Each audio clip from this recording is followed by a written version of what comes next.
Is Anurag Singh. Welcome to Pahuja law academy.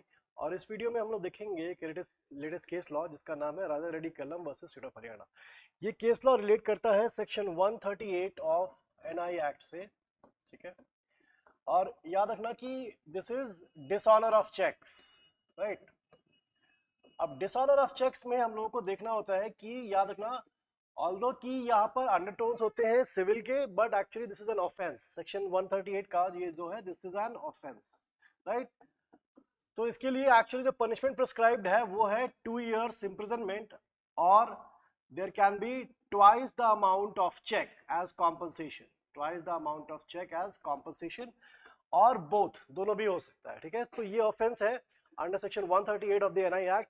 But इसके साथ हम लोग को ये याद रखना है कि जब भी कंप्लेंट फाइल होती है, जो कंप्लेनेंट है और जो ड्रॉअर ऑफ द चेक है, दोनों के बीच में अगर कोई सेटलमेंट हो जाए तो याद रखना कि this offence is also compoundable, ठीक है।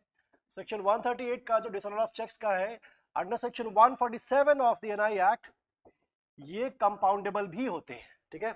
So what do you mean by compoundable? मतलब the parties by mutual understanding they can settle the case amongst themselves, ठीक है।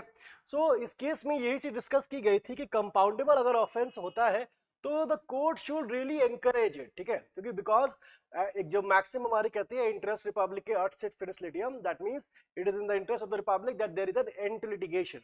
देखो this is necessary to bring certainty in the legal relationships between the parties, ठीक है। वरना अगर certainty नहीं आएगी it will result into an never ending litigation, ठीक है। सो जब भी कंपाउंडेबल होता है, what do you mean by compoundable? Compoundable का मतलब होता है the parties can settle it amongst themselves. अब याद रखना कि जब भी हम लोग क्रिमिनल लॉ की बात करते हैं एज अ जनरल रूल, वहां पर हम लोग देखते हैं कि प्रोसीजरल लॉ सीआरपीसी ही होता है। तो इन सीआरपीसी जो प्रोविजन दिया हुआ है for compounding of offences that is under section 320, ठीक है। सेक्शन 320 ऑफ सीआरपीसी सेज कि ये ऑफेंसेस कंपाउंडेबल होंगे and there is a entire list, उसमें आईपीसी के ऑफेंसेस दिए हुए हैं कि कौन कौन से कंपाउंडेबल होते हैं, ठीक है। लेकिन याद रखना कि सेक्शन 320 ऑफ सीआरपीसी जो है यहां पर काम नहीं आता। यहां पर हमें चाहिए section 147 of the NI act जो कि बोलता है कि an offence under section 138 shall be compoundable, ठीक है। सो देखो कंपाउंडेबल बनाने का पर्पस क्या है?